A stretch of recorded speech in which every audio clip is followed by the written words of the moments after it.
Драги наши, еве сме на почетокот на шестата поред од серијалот емисија Училиште за животот, во кој што отвораме тема која што носи наслов Христос, Месијата како одговор Божји до отпаднатото човештво.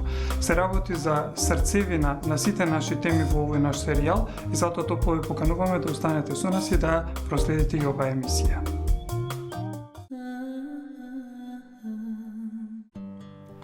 Отец Ивица, еве сме на почетокот на емисијата која насловивме Христос, Месијата, одговор Божји до отпаднатото човештво. Еве на самиот почеток на емисијата да се обидеме да одговориме зошто токму Христос е одговорот Божји до отпаднатото човештво.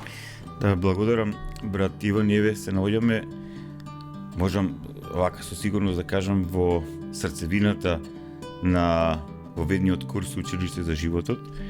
Всушност, сите овие емисии се снимени емисии, снимени предавања кои ги имаме како теми во рамките на воведниот курс Училиште за животот. И ова е всушност темелната тема, Христос, односно Месијата, одговор Божи до отпаднатото човештво. Како подготвителни теми до оваа тема, ги имавме предходните 4 теми. Ние говоревме за тоа во кој и каков Бог веруваат православните христијани. Говоревме за тоа откаде е доброто и што е тоа, откаде е злото и што е тоа. Говоревме за Бог како творец на се што постои во сите димензии на постоењето. Говоревме и за промислата Божја за спасение на човештвото во рамките на Стариот Завет, односно за сето оно што нашиот творец, нашиот Бог го направи како подготовка за доаѓањето на Месијата, како подготовка за доаѓањето на одговорот Божји во овој свет.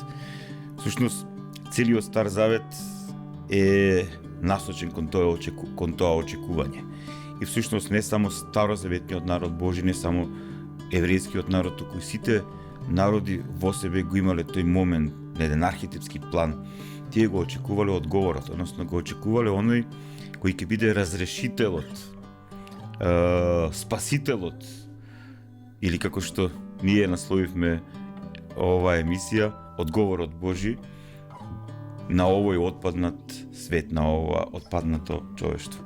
За нас, христијаните, за нас, учениците Христови, според сето оно што Бог ни го открил и според сето оно што светите пророци го пророкуваа за Месијата, преку сите сведоштва што ги имаме, ние знаеме и однатре сме осведочени дека Исус од Назарет, односно Јешуа ха Машија, тоа би било на еврејски, неговото име на еврејски Јешуа. И би било убаво и да се протолкува тоа за нашите гледачи. Јешуа, значи буквално преведено на македонски, значи спасител. Тоа е името што самиот Бог преку ангелот Гаврил му го открил на Јосиф, да му го даде на оној што ќе се роди од Марија, значи Јешуа, оној кој е вечниот е спасител, значи спасител на светот. Ха Машијах, значи тоа значи помазаник, буквално преведено на македонски, или Христос на грчки, значи оној кој е помазан, односно оној кој е овластен, односно оној кој има власта да изврши нешто што не може некој друг да го изврши, значи некоја специјална задача.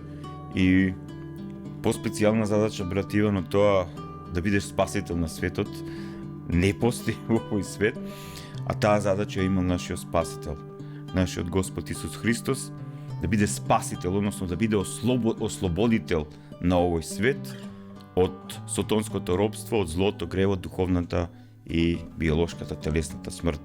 Затоа тој како спасител е наш искупител, наш единствен учител и наш единствен одговор на целото човештво. Така, како што можеме да забележиме во Стариот Завет, Бог преку светите пророци им ја објавувал на луѓето својата промисла и волја и им ги давал заповедите кои што им биле од полза по нивниот пат. Прашањето ми е зошто во Новиот Завет круната на спасението не можело исто така да се направи преку човек, туку било потребно самиот Логос Божји да прими човечко тело и да дојде во овој свет. Така види, брат Иван, ова прашање е можеби клучно прашање во христијанската, особено православната теологија, и многу големи богопросветени умови се обиделе тоа прашање да го одговорат. Еве јас ќе спомнам во своите дела за ова прашање пишувал свети Атанаси Велики, исто така свети Григори Палама, свети Григори Богослов, Јован Златоуст. Значи тие, ако правиме едно резиме на сето тоа што они го напишале, а го напишале вдахновени од Светиот Дух, тие ни го даваат одговорот на ова твое прашање, дека овој свет не може да го спаси човек. Овој свет единствено може да го спаси Бог. И сега, единствено може да го спаси оној преку кого и за кого е создаден овој свет, односно смислодарителот, логосот. Оној кој му дал смисла на се што постои во овој свет и на самото човештво, на самиот човек. Значи, ние кога читаме во светите книги на Новиот Завет, ние сме осведочени со таа вистина дека нашиот небесен Отец преку својот Син, преку својот единороден Син, преку својот Логос, преку своето Слово. Баш на првата емисија од воедниот курс говоревме за оваа тема. Значи, самиот наш небесен Отец преку својот Логос, преку својот збор, единороден Син Божи, го создаде сето тоа што го создаде во сите dimenzии на постоењето, вклучувајќи ја и нашата планета Земја, и се што постои на нашата планета Земја, и човекот. И сега, кога човекот под влијание на злото, инфицирано злото, духовно затемне, доби затемнување на светлината Божја, на логосноста Божја во себе, тогаш човекот започна да отпаѓа од смислата на своето постоење. Првиот пад на Адам и Ева, потоа нивните наследници, и гледаме од генерација во генерација тоа отпаѓање, брат Иван, стана се пострашно и пострашно. Ние говоревме во минатата емисија за тоа колку страшно беше отпаѓањето во периодот на предпотопното човештво, па во периодот на постпотопното човештво и така натаму. Па гледаме и денеска, гледа што се случува во овој свет. Гледаме како човештвото во целиот тој процес на духовно отпаѓање, на духовно затемнување, губење на смислата, скршнува од вистинскиот правец на своето постоење и паѓа во незнаење, паѓа во грев, во зло, паѓа во се поголемо страдање, во се поголема болка. Сега нема кој друг освен оној преку кого и оној заради кого е создаден овој свет, оној што му е дарил смислата на овој свет, само преку него може да биде спасен овој свет. И само тој може да биде спасител на светот. Само тој, Логосот Божи, Зборот Божи, единородниот Син Божи, преку кого и за кого е создадено се ова што постои. И кога се исполни времето, кога се исполнија пророштвата на пророците од Стариот Завет, за кој пред малку говореше, затоа што во Стариот Завет Бог преку пророците ни го открива моделот, односно ни го открива сето она преку што и старозаветниот народ Божи и целото човештво ќе го препознае Месијата, Спасителот, одговорот Божи. Значи, пророците ни предскажа, односно во своите пророштва кажа кај ќе биде роден, на кој начин ќе биде роден, од кое колено еврејско ќе биде, кој ќе биде начинот на неговото служење, од тоа месијанско служење, како ќе биде неговото страдање. Пророкот и крал Давид во својот 21 псалм, како буквално да бил под крстот, па ни ги опишува сите тие настани таму и така натаму. И сега, кога сето тоа се исполни во личноста и делото на нашиот Спасител Исус Христос. Сите пророштва во Стариот Завет за доаѓањето на Месијата, сите пророштви за неговото делување, сите пророштва за тоа што ќе се случи по неговото делување и за крајот на овој свет, сите тие нешта се врзани и се исполнија врз личноста на оној што ние го знаеме како Исус од Назарет, или како што рекол пред малку Јешуа ха Машијах, оној кој ја има го има тоа овластување, таа власт божествена, неискажлива љубов жртвена, да биде наш ослободител, наш спасител, да биде одговор на ово отпаднато човештво, да биде смислодарителот, оној кој ќе ни донесе светлина во оваа наша духовна темнина. Па и не случајно и самиот Спасител вели за себе, јас сум светлината, што дојде во светот. Зато тој е нашиот одговор. Така, ги споменуваме пророците на Стариот Завет. Последниот во низата на пророци од Стариот Завет кој што представува меѓа помеѓу Стариот и Новиот Завет е Свети Јован Крстителот. Оној кого пророкот Исаија го навестува како гласот на оној кој вика во пустината, кој ги повикува луѓето на покаяние. Слично на него и нашиот Господ Исус Христос својата мисија, својата проповед ја започнува повикувајќи го народот, покајте се затоа што се приближи Царството Небесно. Се почнува токму со заповедта за покаянието. Така е. Да. Ова за покаянието би сакал да го поврзам со ова што сега ќе го прочитам. Тоа е од Светото Евангелие според Лука во 4 глава од 16 до 21 стих, а истото ова го имаме кај пророкот Исаија во 61 глава од 1 до 3 стих. Всушност, Светиот апостол Лука ни го пренесува оној настан кога Исус од Назарет доаѓа во Назарет, всушност во градот кај што пораснал.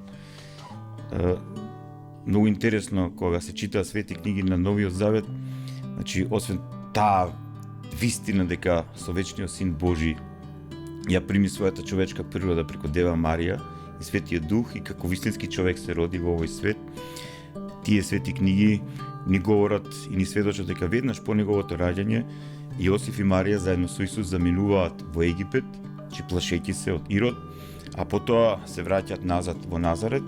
И сега во Назарет до својата 30-та година нашиот Спасител таму живеел од почеток како оној кој му помагал на Јосиф дрводелецот, затоа што Јосиф бил многу повозрасен од Марија, тој порано починува и Исус останува заедно со својата мајка и со децата од првиот брак на Јосиф, и затоа Јаков и останатите ги нарекуваат браќа и сестри на Исуса, тие останале со Марија.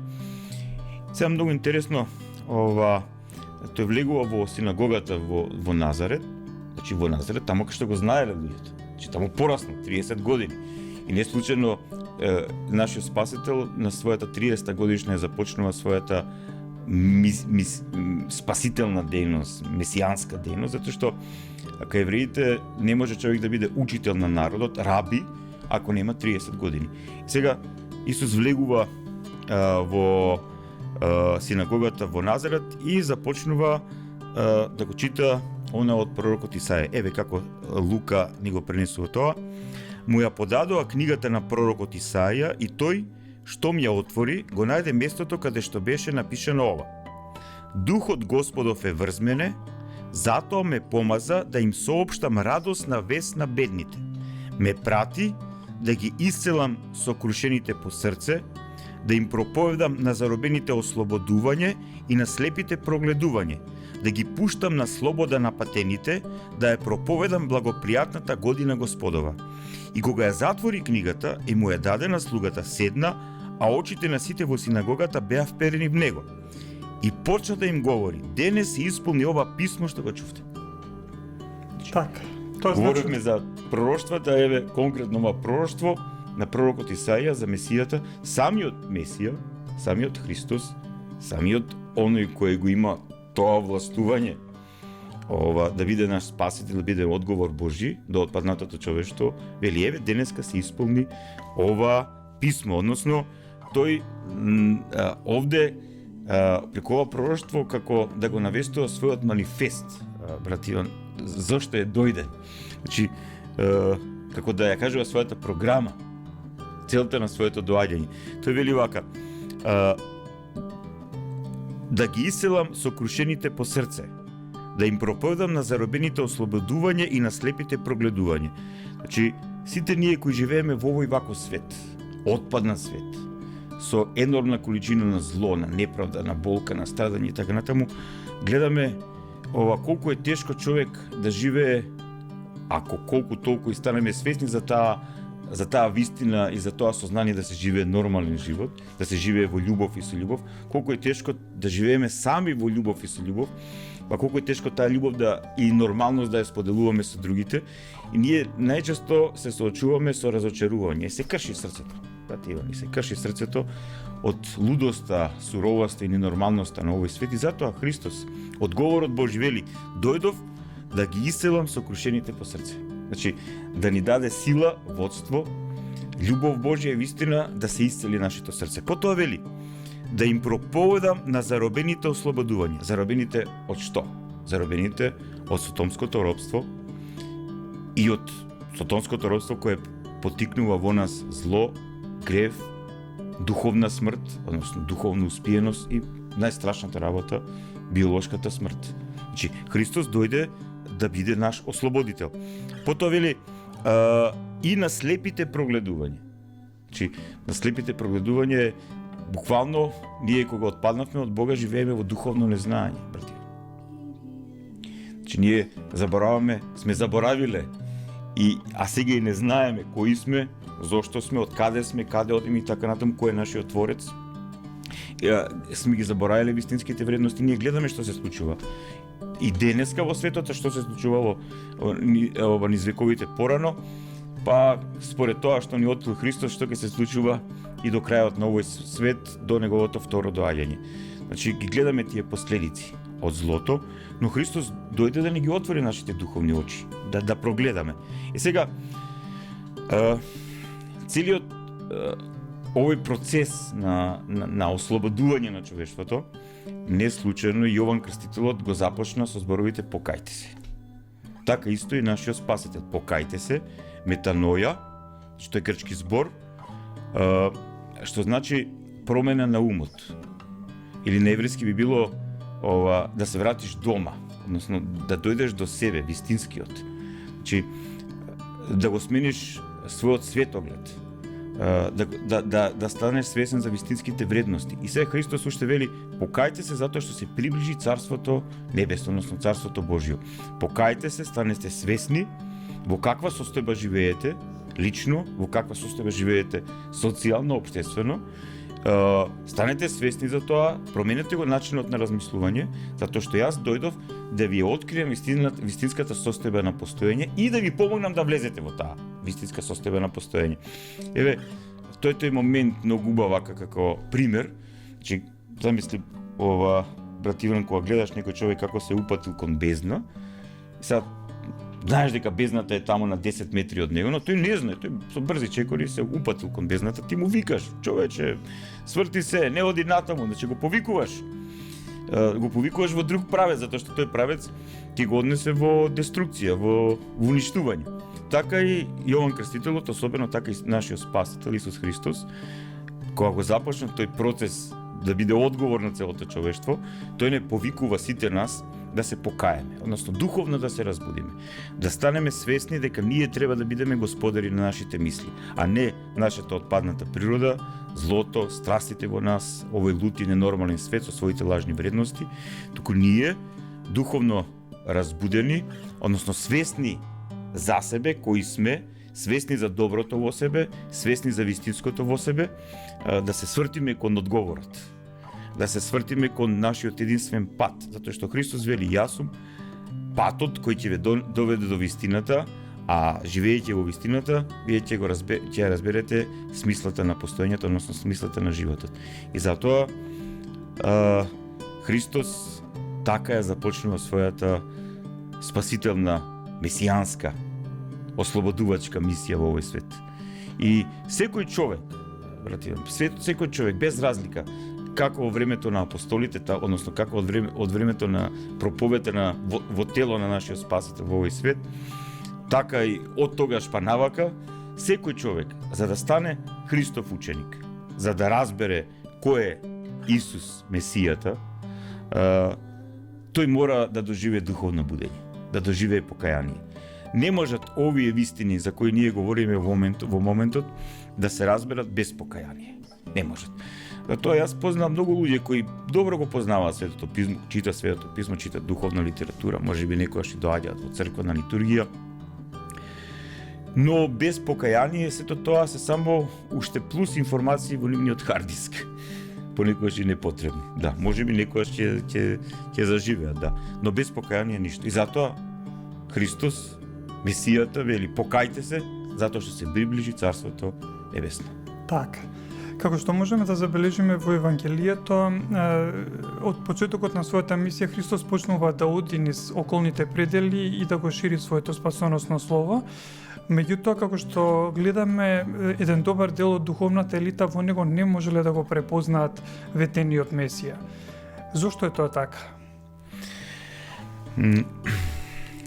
Одговорот го дава во едно толкување Свети Јован Златоуст, но и други толкувачи, а и историчари на тој период на еврејскиот народ. Одговорот е многу едноставен, че не е тука непознавање, не е тука како некој фактор непознавањето на Тора, на законот. Тоа што Месијата во се го исполнувал законот старозаветен. И самиот Христос вели, јас не дојдов да го угинам, туку да го исполнам. Да, тие не можеле тука замерка некоја да му најдат. Проштвата се исполнуваат на него, но целиот проблем, брат Иван, е во привилегиите. Не случајно самиот Христос, а тоа запишено во Свето Евангелие според Матеј, вели дека на престолот, на местото, на авторитетот на Мојсей, затоа што законот Тора беше дадена преку Мојсей, седнаа фарисеите, книжниците и така натаму, но Христос бунтовно не кажа побунете се против нив, тие ве лажат или погрешно зборуваат и така натаму, туку Христос просто кажа слушајте ги, но не гледајте што прават. Пошто тоа е таа паднатост.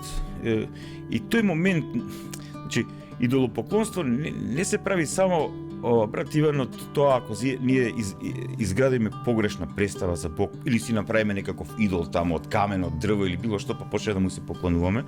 Идолопоклонство може да се направи од самата вера. За жал, еврејските лидери и фарисеите, и садукеите, книжниците, најголем процент од нив, од Божјото откровение, од Тора, од пророците, направиле формализам, од својата вера направиле идол. И од тој идол многумина од нив имале сериозни привилегии. Да, и тие се плашеле дека сето оно што го прави Јешуа, односно Исус, може да доведе до тоа да тие ги изгубат своите привилегии и тргнале против него. Се уплашиле од него. Да, се уплашиле од него. Иако многумина од нив се осведочиле за сето тоа што се случувало со него и околу него. Многумина од нив биле сведоци на неговото крштевање во реката Јордан, Свети Јован Крстителот, и за сето тоа што се случило таму. Што објавување на Небесниот Отец, на симнување на Светиот Дух во форма на гулаб над Исус кој се крштева во водите на реката Јордан. Воскреснувањето на Лазар, особено четвородневниот Лазар, особено ги разбеснил. Што ти не само да говориш такви работи, не само да во себе имаш таква вистина и самиот да бидеш вистина, но особено близко до Ерусалим се случило тоа воскреснувањето на четвородневниот Лазар. Многумина од тогашните и религиозни и политички лидери се уплашиле. Се плашат луѓето од вистината. Луѓето што не доживееле покаяние, духовно будење, тие не сека светли. Не сека светли. Тие сака да живеат во темнина. Еве сакам и ова да го прочитам. Тоа е од Светото Евангелие повторено од Лука, кога Христос ја исцелува таштата на апостолот Петар, кога возлага раце врз неа, и потоа тој, еве како за тоа ни сведочи апостолот Лука, од мнозина излегуваа бесови со викање и велеа ти си Христос, Син Божи, а тој забрануваше и не им позволуваше да говорат, оти знаеа дека е Христос. Самите бесови, самите отпаднати демони, не? А кога се раздене, он излезе и отиде на осамено место, а луѓето го бара, па кога дојдеа при него, го задржуваа да не си оди од нив. А тој им рече, и на другите градови треба да им соопштам радосна вест за Царството Божјо, оти за тоа сум пратен. Значи, тоа е клучен момент. Значи, да им соопштам и на другите градови, односно да им соопштам и на останатите во Јудеја, во Галилеја, во Самарија, во Јерусалим, и преку тоа на целиот свет да им соопштам радосна вест. Да им соопштам веста за Царството Божие, затоа што за тоа сум пратен. Значи Христос дојде како светлина во темнина, како одговор на сите суштински прашања и на сите суштински потреби на човекот. Но тој одговор го прифаќаат, го прифаќале, го прифаќаат и ќе го прифаќаат само оние што доживеале духовно будење, односно покаяние. Така. При својата проповед, како што можеме да забележиме, не само самиот тој што оди во околните градови и села, туку во еден момент избира 12, а потоа и 70 своји ученици. Исто така да бидат ширители на таа вест, кој што тој потоа ги нарекува апостоли. Зошто било потребно да постојат и пренесувач на оваа радосна вест, освен него самиот? Сега, значи, ако целиот Стар Завет е очекување на Месијата, ако целиот старозаветен еврејски народ живеел во очекување на Месијата, со доаѓањето на Месијата Бог има веќе една друга промисла. Нашиот небесен Отец, преку сето она што нашиот Спасител Исус Христос го направи во овој свет, и преку неговата проповед, односно преку сведочењето на вистината таква како што таа е. Значи Исус Христос најдиректно ни и разоткри тајната на животот, но и тајната на смртта, особено со своето воскресение. Тој ни проговори и ни го откри најсовршениот модел, етички модел, духовен модел за живење, кој читаме ние неговата беседа на гората, зар има посовршен етички модел за човештвото од тоа што Христос ни го откри. Значи, тој и што е најсуштински, тој ни откри вистината за тоа кој е Бог и каков е тој на вистина. И сега сите тие нешта што тој ги откри, ги направи за нас, тој знаеше дека се само семе, кое треба да биде посеано во душите, умовите и животите и на сите луѓе што живееле и во тоа време, но и кај другите народи, и се разбира да биде тоа семе, таа вистина посејана, односно засведочена кај сите народи во историјата на човештвото до неговото второ доаѓање. Значи, гледано во аспект на иднина, тој знаел што треба да се направи. И затоа нашиот Спасител Исус Христос околу себе се оградува со 12 апостоли, не случајно 12 апостоли, 12 апостоли како тоа е таа бројка 12 е битна за евреите, затоа што од 12 синови на Јаков настанува старозаветниот народ Божи, а сега од 12 апостоли тие стануваат темел за новозаветниот народ Божи. И плюс 70 помали апостоли, како што викали, поширокиот круг. Зашто сега 12-70? Затоа што новозаветниот народ Божи или црквата, која Христос ја подготвувал уште додека бил во овој свет, таа требала да биде спој помеѓу представници од старозаветниот народ Божи, од еврејскиот народ и представници од другите народи. И ние гледаме дека тоа и се случува.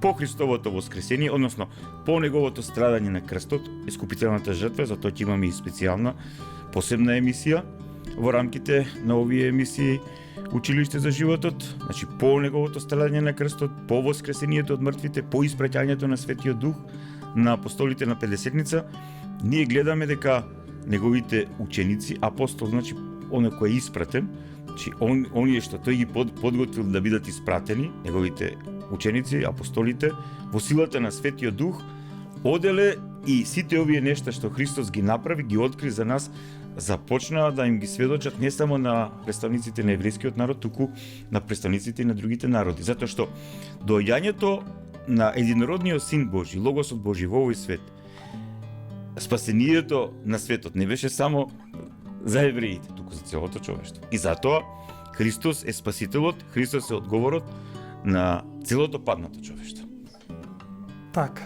Како што можеме да забележиме кога ќе се вратат потоа испратените апостоли, самиот Христос ги прашува што за него луѓето велат кој е тој и добива различни одговори. Меѓутоа апостолот кога ќе ги праша самите апостоли што тие мислат кој е тој, само апостолот Петар го дава на целосното. Ти си Христос, синот на живиот Бог. Да. Тој благодарам брат Иван, тоа ти мислам многу точно ова го добро што го отвори ова прашање, затоа што и на самите апостоли до крај не им било јасно. Тие не можеле да разберат кој е тој што бил пред нив.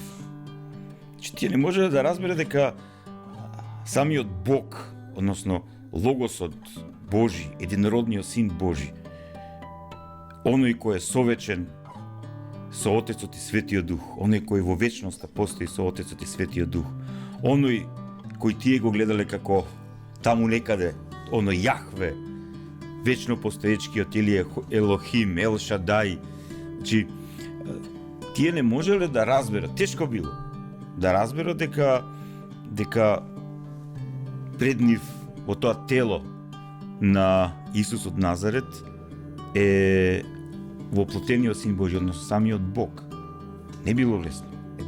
Но тие и самите апостоли, но и сите оние кои биле во допир со нашиот Спасител, доживувале ова нешто што не можеле да се доживее од друг човек. Апсолутен мир, апсолутен спокој, апсолутна сигурност, значи, апсолутна моќ. Значи, Христос имал неискажлива моќ и не случајно кога завршува беседата на гората,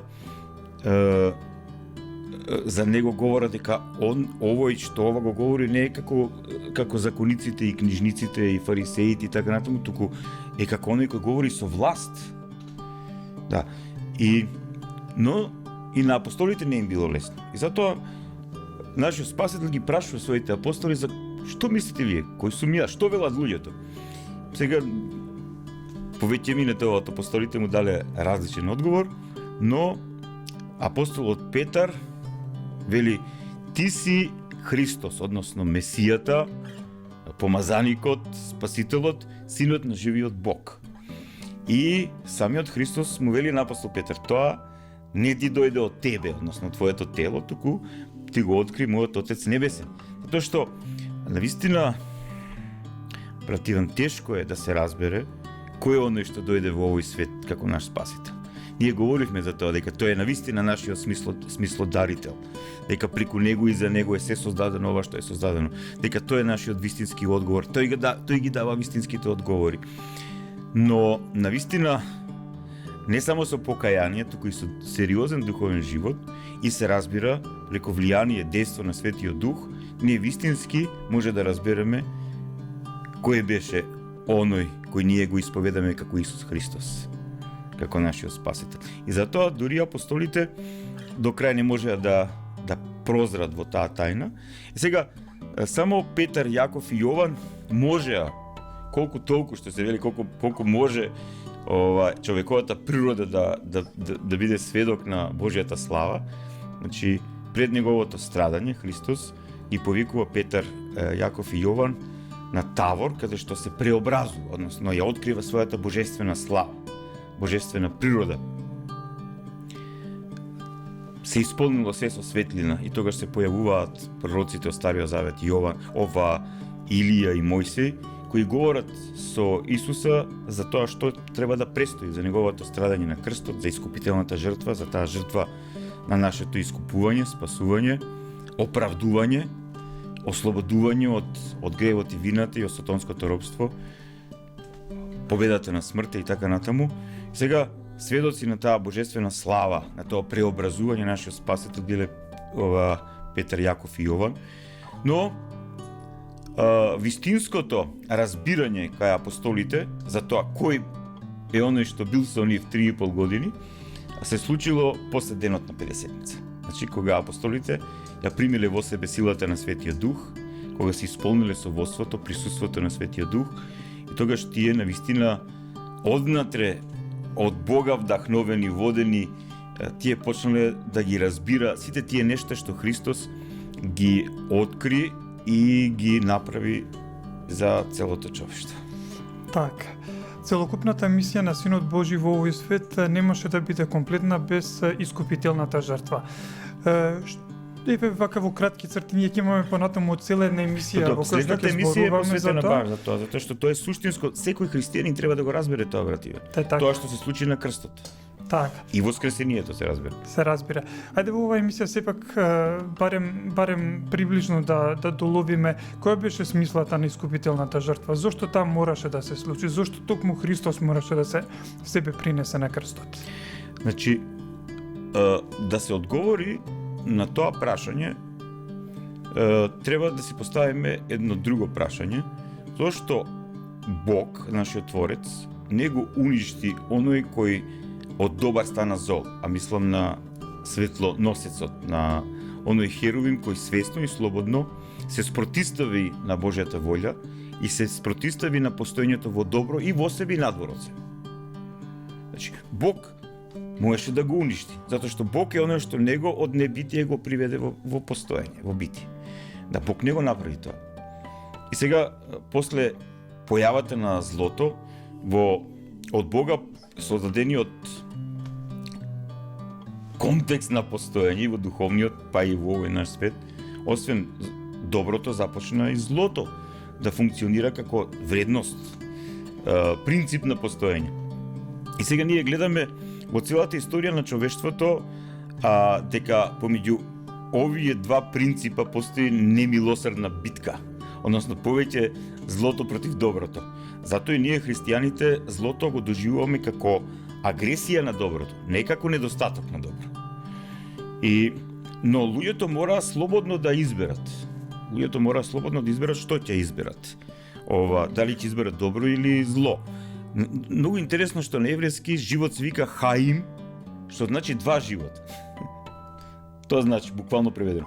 Значи ти во овој живот имаш избор да избереш дали ќе живееш во добро, дали ќе да живееш со Творецот, исполнувајќи ги неговите заповеди, или ќе се спротиставиш на доброто, ќе се спротиставиш на Творецот и ќе живееш во принципот на деструкција и лага.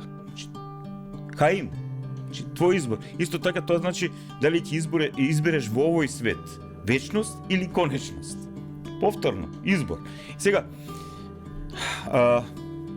значи, со вечниот Син Божи кој стана вистински човек, кој стана новиот Адам, затоа што првиот Адам ја промаши смислата на смислодарителот, целта на своето постоење, сега новиот Адам, а тоа е Исус, нашиот Спасител, како вистински човек, тој како апсолутно добро на крстот се спротистави на апсолутното зло.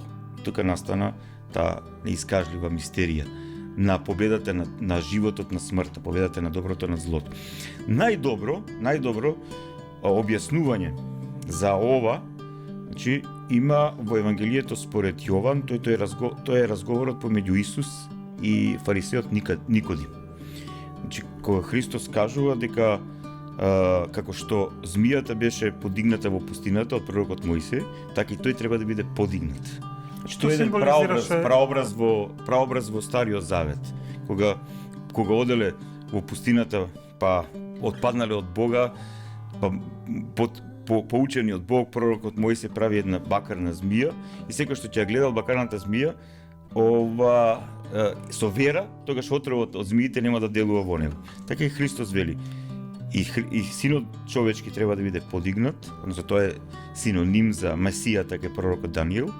Значи, Синот човечки треба да биде подигнат, односно распнат на крстот, и секој што ќе поверува, секој што ќе се отвори за искупителната жртва, од него направена, тој со силата Божја, со љубовта Божја, со силата на доброто, ќе го победува злото во себе си. И уште во тој разговор нашиот Спасител ги кажува, за мене овие можеби клучни зборови што сите христијани ги цитираат, зашто Бог толку го возлюби светот што го даде својот единороден син, та секој што верува во него да не загине, туку да има живот вечен.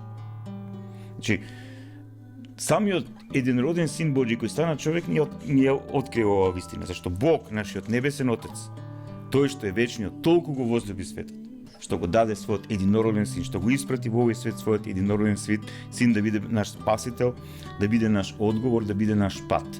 И многу интересно што понатаму вели ова Христос во овој разговор со Никодим, зашто Бог не го испрати својот син во светот за да му суди на светот, туку светот да се спаси преку него. Значи, првото доаѓање нашиот спасител Исус Христос во овој свет не беше со цел синот Божји да му суди на светот. Светлината која дојде во овој свет да му суди на светот, туку светот да се спаси.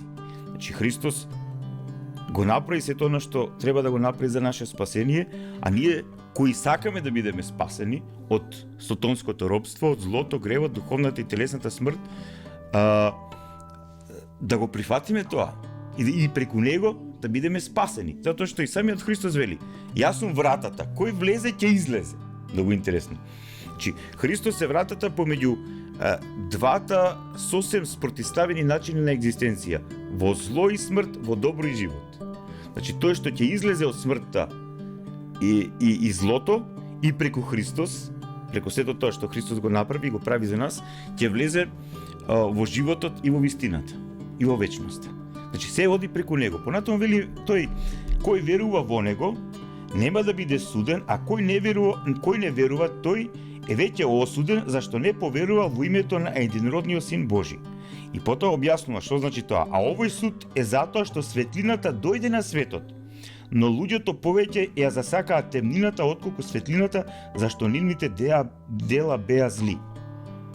И потоа вели Христос: зашто секој што прави зло ја мрази светлината и не оди кон светлината, да не бидат разоткриени неговите дела, бидејќи се лукави. А оној што твори вистина оди кон светлината, за да се видат неговите дела, бидејќи се по Бога извршени. И еве го судот. Значи тие луѓе што живеат во зло, во лукавост, во себичност, егоизам, чиј темелна и вредност на животот е злото, тие бегат од светлината. И тие веќе се осудили. Затоа што не сака смислата Божја да ја прифатат, вистинската смисла на постоење, вистинскиот правец, вистинскиот одговор да го примат од Бога. И тогаш нема да имат оправдување. До Христовото доаѓање луѓето можеле да имат оправдување. Ние не знаевме кој е вистинскиот Бог, што тој прави за нас и така натаму. Љути сме му на Бога, не сакаме да живееме во овој свет кај што постои зло, неправда, болест, страдање и така натаму. И сите оние што не го познаваат Христос и сето тоа што Христос го направил и го прави за нас, тие го имаат тој момент. Можеби не го познаваат Творецот, оној библискиот Бог така како што тој се објавил, но интуитивно имаат реакција со Творецот. И викаат: слушај, ние сме ти лути. Што е овој свет вака, ти си го создал за нас? Без да знаат дека овој свет не е вако затоа што тој го создал таков. Но тие не познавајќи ја светлината, тие одат се уште во темнина. А зашто одат во темнина? Затоа што нивните дела се зли. И затоа што не сакат да се покаат, затоа што не сакат да ги остават делата на злото и делата на лукавоста, делата на егоизмот, делата на себеживоста. А сега Христос много добро го вели тоа: тој што твори вистина, тој што ја спознал вистината, ја разбрал вистината, но ја живее вистината. Тогаш тој не се плаши од светлината. Тој не се плаши од светлината затоа што сака неговите дела се по светлината, по вистината извршени. Тој не се плаши, но тие другите се плашат. И затоа Христос вели: веќе се осудени затоа што не сакаат да бидат спасени. Тоа е многу интересна работа. Не сакаат да бидат излекувани. Тоа исто како замисли ративар еден страшно болен човек кој не сака да биде излекуван. Добро, негова волја. Да? Тоа е тоа. Значи на крај на крајвите она што е посилно од неискажливата Божја моќ е човековата волја, човековиот избор. Бог до тој степен се почитува себе си во однос на дадениот збор, дека ќе создаде суштество кој ќе биде налик нему, че ќе биде личност и кој ќе има избора. Тоа е човекот. Човекот има избор. Или ќе го прифати Бог, односно ќе го прифати Месијата, од Бога испратениот наш Спасител, кој е светлина во светот, или нема да го прифати. Так. Неговата најсеопатна љубов ние можеме да ја видиме со Голготската искупителна жртва. се случува смртта на крстот, која што има антисмртно дејство. Таму во Евангелието пишува дека воскреснуваат тела на упокоени свети и им се јавуваат на луѓе во градот. Меѓутоа Христос има мисија и после крсната смрт на Голготскиот крст. Што се случува понатаму? Па, Христос, како вистински човек, вкуси смрт на крстот. Но, како Бог, тој ја победи смртта во себе си. И затоа говоревме на почетокот на емисијата дека само Бог, оној кој е извор на животот, кој е смислодавач, само тој може и да го спаси човештвото. И воскреснатиот спасител наш 40 дена беше и со своите апостоли, и како што ни сведочат апостолите, многумина биле засведочени, над 500 луѓе биле засведочени со неговото воскресение, со победата на смртта. И тоа е таа сила на проповета на апостолите. Значи, Христос дојде во овој свет, ја прими својата човечка природа, да ни ја открие вистината на постоењето, да биде наш одговор, че говоревме за тие суштински одговори што ни ги даде, вистини, дојде во овој свет да биде наш искупител, гревовите и вината на целото човештво да ги прими врз себе, а тоа се случи на крстот, преку искупителната жртва, но што е најбитно, Христос дојде да го победи најстрашниот, како да кажам, да ја победи најстрашната последица од нашето отпаѓање од Бога, тоа е смртта. Значи, распадливоста, конечноста. И тој со своето воскресение тоа го направи. И затоа силата на апостолската проповед беше силата на Христовото воскресение, победата на смртта. Така. И со самата победа над смртта ние всушност имаме еден за кој што знаеме со сигурност дека се вратил и дека со таа иста сила со која што самиот тој воскресна, ќе не воскресни сите нас во оној ден како што ни најави, кога ќе дојде оној конечен момент на конечната поделба помеѓу доброто и злото, големиот и страшен суд. Отец Ивица, некаде сме при крајот на оваа емисија. Јас би сакал во неколку реченици да изведеме заклучок. Кој е всушност тебе од се тоа што го искажавме досега, одговорот кој што можеме да го видиме во личноста на нашиот Господ Исус Христос до отпаднатото човештво? Па, ако направиме како еден заклучок на сето она што Христос го направи и го прави за нас, значи секој негов збор, секој негово дело исполнето со живот. И не случајно и во видниот курс во основите на православната христијанска вера и духовност го нарековме училиште за животот, односно училиште за Христос, затоа што тоа е синоним. За мене тоа е синоним. Христос, живот. Нема живот надвор од Христос. Значи, ние може да имаме биолошко постоење, но вистинско духовно постоење и вистинско постоење во полнота на живот не можеме да имаме надвор од Христос. Ако ние не доживееме покаяние, духовно будење, ако ние не се отвориме за светлината на животот, а тој е Христос, не ја примеме внатре во нас, неговата вистина, не станеме негови ученици и во силата на Светиот Дух не станеме активни чинители на животот на неговиот новозаветен народ Божи црквата, ние не можеме да разбереме тајната и на животот и особено тајната на животот вечен. Особено тајната на животот вечен, затоа што тоа е и одговорот Божи до нас преку Месијата, а тоа значи кога Христос вели, а мојата заповед за вас е живот вечен. Значи, секоја негова заповед, секоја негово дело противно е исполнето со живот. И неговото воплатување, односно раѓање како човек, и неговиот живот, и сите негови чудеса, и сето оно што тој ни го откри, секој негов разговор со жената Самарјанка, например, тој разговор и со многумина со кои разговарал, или со Никодим, како што говоревме пред малку.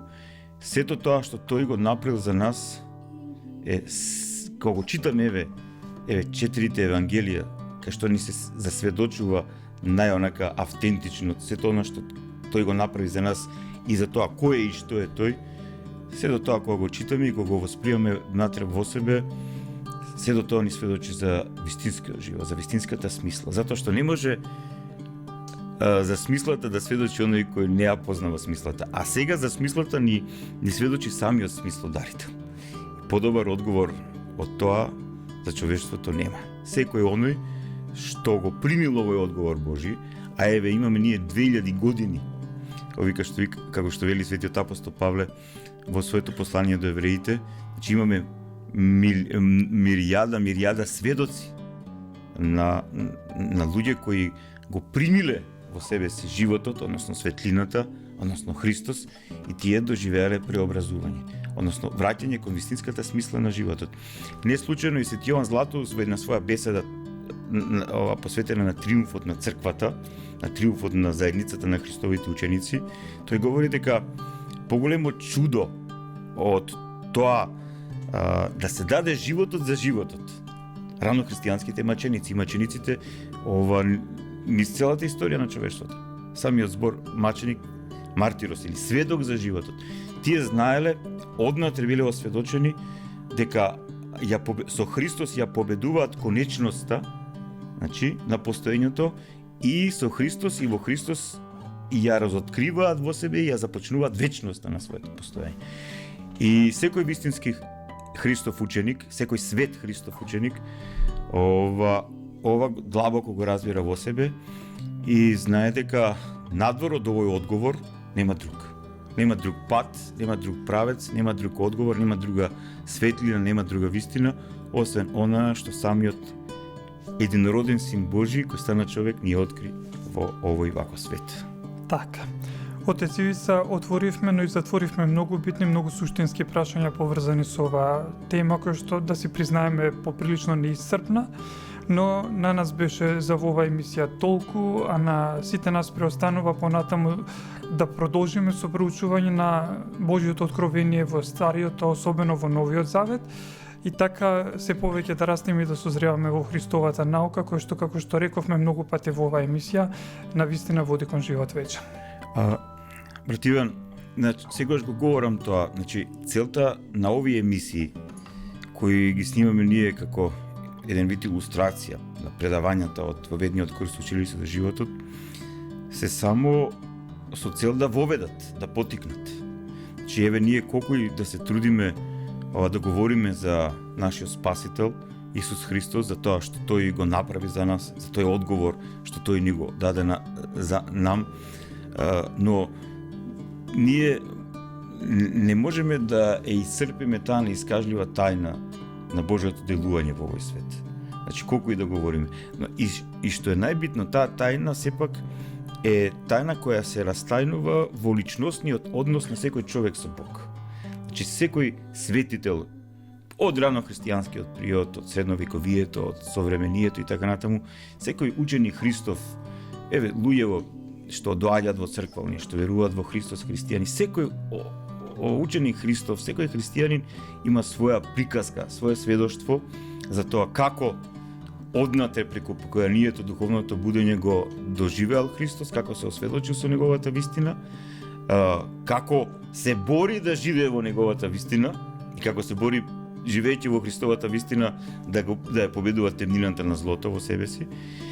Кај секој е различно, затоа што ние сме како од Бога создадени различни и оригинални, неповторливи, но сепак кога разговараме еден со друг, сите ние што сме Христови ученици, сите ние што сме христијани, сите ние што сме членови органи на неговото тело, ние знаеме дека без него ништо не можеме да направиме.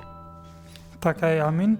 И така да биде во иднина, како што и самиот Христос, драги наши, ни порачува, јас сум вистината, патот и животот, токму така со вера да го прифатиме тоа што тој ни го кажа, не само со овие зборови, туку и со целото Евангелие, и да растеме во таа вистина која што води во живот вечен. Ви благодариме што не следевте и топло ве покануваме да бидете со нас и во наредните емисии од нашиот серијал Училиште за животот.